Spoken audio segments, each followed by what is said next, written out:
সরগরল খণ্ডনং মম শিরসি মণ্ডলং দেহি পদবল্লভ মাধুরম। এই যে লাইন দুটি ভগবান শ্রীকৃষ্ণ এই জায়গায় নিজে এসে লিখে দিয়েছিলেন। এটা হচ্ছে কবি জয়দেবের সেই জায়গা যেখানে ভগবান শ্রীকৃষ্ণ, কবি জয়দেব যে দুটি লাইন লিখতে পারছিলেন না, সেই দুটি লাইন এসে লিখে দিয়েছিল। এই দুটি লাইনের মানে কি সেটা আমি আমার এক ব্লগ ভিডিওতে বিস্তারিত জানিয়েছি। তবে আজকে কবি জয়দেবের এই জায়গার বিস্তারিত ইতিহাস আমাদের এখানকার পুরোহিত মশাইয়ের কাছ থেকে জেনে নেব।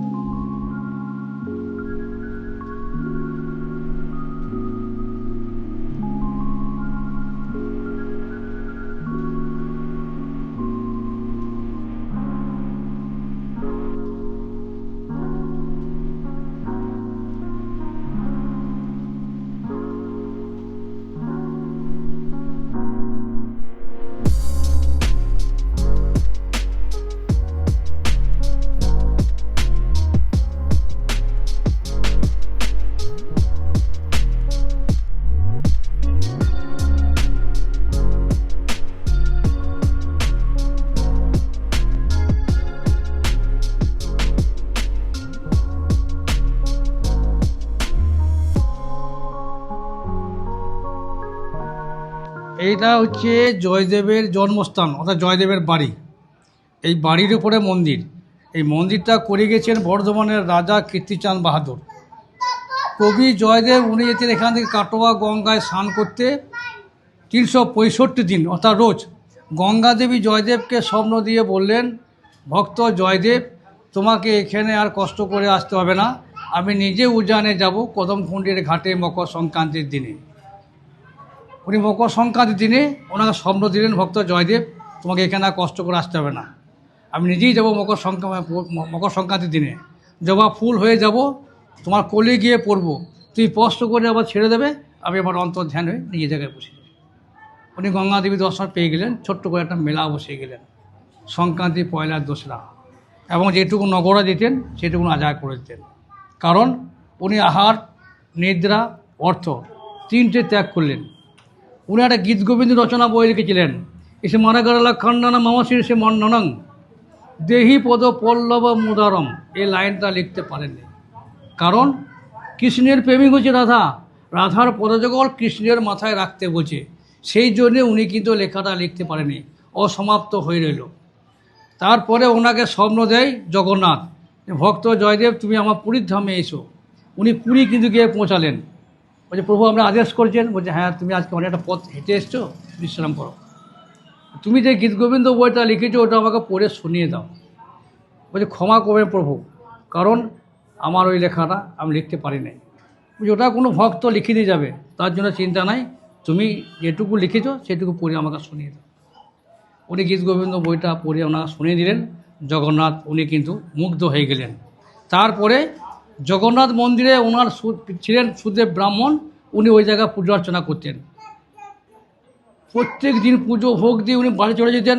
ওনার কিন্তু ওয়াইফের কোনো বাচ্চা কাচ্চা হচ্ছিল না। তিনি ওখানে মানত করলেন যে, প্রভু আমার একটা স্ত্রী গর্বে একটা সন্তান দাও। জগন্নাথ বললেন, দিতে পারি, একটা শর্ত আছে। বলছে, কী শর্ত? নাবালক পর্যন্ত লালন পালন তোমার কাছে থাকবে, আর সাবালক সাবালিকা হয়ে গেলে আমার মন্দিরে দিয়ে যেতে হবে। সেই ঠাকুরমশাই উনি কিন্তু মানত মেনে নিলেন না। উনি বাড়ি এলেন, বাড়িতে বললেন, বলছে, কোনো ভক্ত নিশ্চয়ই কোনো ভক্তকে দেবে, তুমি কাল সকালে বর মেনে নাও। উনি সকালে যেয়ে বর মেনে নিলেন যে, প্রভু আমি আপনার বর মেনে নিলাম।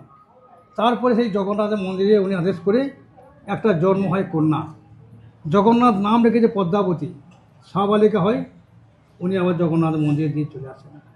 তারপরে জয়দেবকে স্বপ্ন দেয়, ওখানে যায়, যাওয়ার পরে জয়দেবের সঙ্গে জোর করে বিবাহ দিয়ে উনি এই জায়গায় নিয়ে আসেন। আসার পরে উনি কিন্তু কদমকুণ্ডী ঘাট স্নান করে যান প্রত্যেক দিন, আবার নিয়ে আসেন। ওনার পায়ে থেকে যুগল মূর্তি, এই সেই যুগল মূর্তি, বাঁ দিকে যুগলটা রাধা বিনোদ, রাধা মাধব। হ্যাঁ, এই মূর্তিটা উনি কুড়িয়ে পেয়েছিলেন, এই মূর্তিটা পুজো করতেন। এই যুগল মূর্তি, এই জয়দেবের যুগল মূর্তি, জয়দেবের রাধা বিনোদ, রাধা মাধব, রাধা গোবিন্দ, এই যুগল মূর্তি কুড়িয়ে পান। তারপরে উনি স্থাপন করেন। জয়দেব স্নান করতে যায়, কোমরটা জল নিয়ে আসছেন, এই জলটি নামিয়ে নিতেন। উনি জলটি আহার করতেন।